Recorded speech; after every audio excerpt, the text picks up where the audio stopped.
Thank you, Mr. Chairman, and I move to strike the last word. You know, reading through this package, I was struck by how un-American it is. As un-American as arresting judges, trampling on our due process, deporting Americans, and terminating our federal workers. It is antithetical to the values of this country.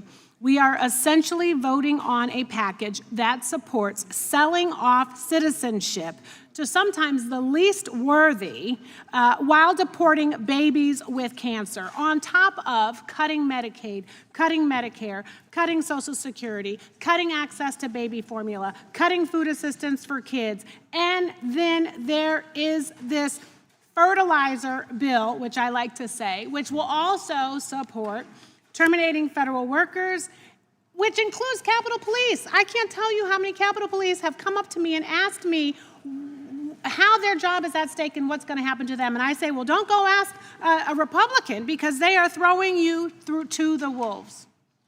You know, reading through this package, I think of Horatio Algiers, an American author who wrote about rags to riches stories, those from humble beginnings who made it here because of the opportunity in this country. And that is the basis of immigration. You come here, you do not have to have money, you do not have to have a name, you do not have to have influence, but you have to have drive and grit and ideas and a diversity of thought. That becomes the currency that makes this country strong, that makes us unique. And what are we doing here with this package instead? We are saying that we don't value that kind of person anymore. We don't value diversity or strength. We don't value grit. All we care about is your check. But I'm here to tell you that is not what makes a workforce strong. That is not what makes industry strong, schools strong, this country strong. That is not a value system based on real merit. And instead of supporting innovators, earnest people with drive and ideas, like those immigrants that came here before us and helped make this country great, you are essentially saying that you're going to pay off citizenship to somebody who has the money to do so. They don't have to have any talent. They don't have to have any drive. They just have to have some kind of money in the bank. They don't have to be worthy.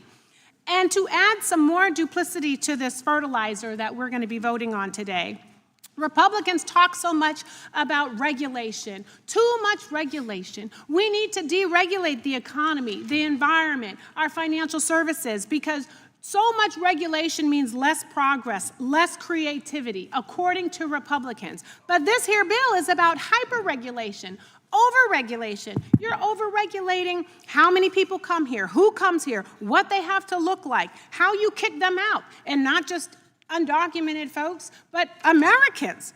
Hey now, because we're seeing that happen. So I guess you have to raise enough nickels, since he's getting rid of the pennies, to pay for the tax cuts that you are getting to the richest of the rich, on top of cutting Social Security, Medicaid, Medicare, things that people in my district care deeply about. And let me remind you that California has 7 of the 10 highest enrollee districts in this country when it comes to Medicaid. And another thing, I know Republicans, I talk to Republicans, I have Republicans in my district. And real talk, there are many Republicans who have fallen in love with immigrants, who have married immigrants, who have hired and mentored and worked with immigrants. And not all of those folks, not all of those immigrants were wealthy or came here with a big old dowry. But they came here with some drive, and they had ideas, and they had earnestness. Had enough for you to want to work with them, hire them, have ideas and dream ideas with them, fall in love with them, care about them. And how many of those folks would be allowed in this country today if this thing were in place?